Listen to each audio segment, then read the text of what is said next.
su jajirce akan in yi abin da zan iya. Tun da ka zo neman yata zan kira ka ce to ka san gidan da ka zo, to wannan gidan ga yadda yake, akwai abin da za mu iya, akwai abin da ba ma yin shi, ba ma yin su don ba ma so ba, ila mustawan ba ta kai mai shi ba. Daga in za ka aure gidan na sai dai ka aure ta da zummar iya abin da Allah ya hore mana shi za mu zo maka da shi. Mu ba kaya za mu auren maka ba, ya za mu auren maka, ya za mu auren maka, ya mai tsada mun ba ta tarbiyya, mun karantar da ta mata kaza, na'am, mun mata tarbiyya, ta yi ilimi, kuma mun koya mata zamantakewar aure. Za ka ji daɗin zama da ita domin ta san ya kamata, ta san kaza, ta san kaza, amma ba kaya za mu auren maka ba. Saboda lokacin auren ka zo ba canji, za a yi shi, amma a lokacin iya abin da Allah ya hore mana na arziki shi za mu maka. Ka yadda? Na yadda. To kaga shi kenan, ruwa ta sha. Amma matsalar shi ne shi mijin sai a kwace a hijakin, wato a kwace harkar auren daga hannunsa, mata su suke dictating. Ko da yana kai sai kaga hoto ne. Gaskiya. Yawa. Mata su ne da yanzu wajen cire kuɗi ake tuntuɓar yawa su za su ce dole sai an yi kaza. Irin tibin da uwar take so, irin gadon da uwar take so, komin tsada shi, yanzu in bashi zai yi. Yanzu akwai wanda saboda irin wannan ɗaukawa kai sai ka ji mutum ya ce wai sai an je Dubai ma nan a kawo gado saboda aurar da yarinya. Kuma in ka duba wato matsayin tattalin arzikinsa bai kai haka.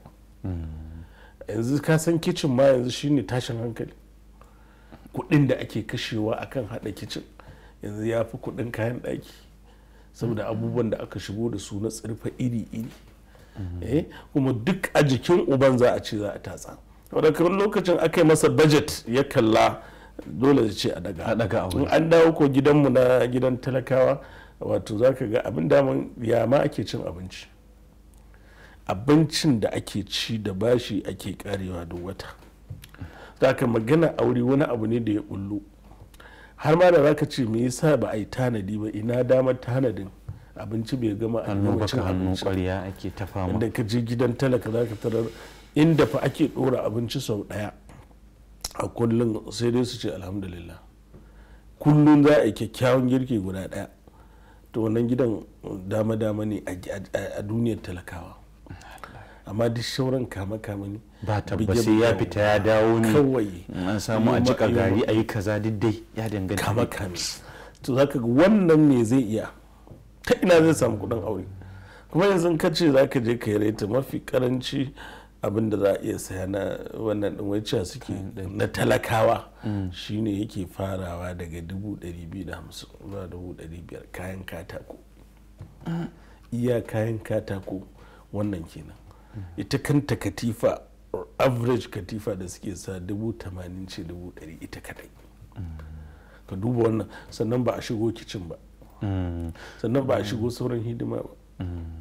Wannan ya sa daga 'ya'yan talakawan nan yana son aurenta baya so, har gabansa faduwa yake a ce za a fito, saboda yana tunanin ta ina zai bullo. Ga al'ummar mu ba mu da tsari yanzu, Allah ya cire mana wani nizami na tsari na tausayi da kuma masu wato taimaki social, mai ake ce community conscience, cewa mu ringa tunanin abin da ya shafi al'ummar mu ya za a yi mu nema masa mafita. Ba mu mun daina tunanin wannan.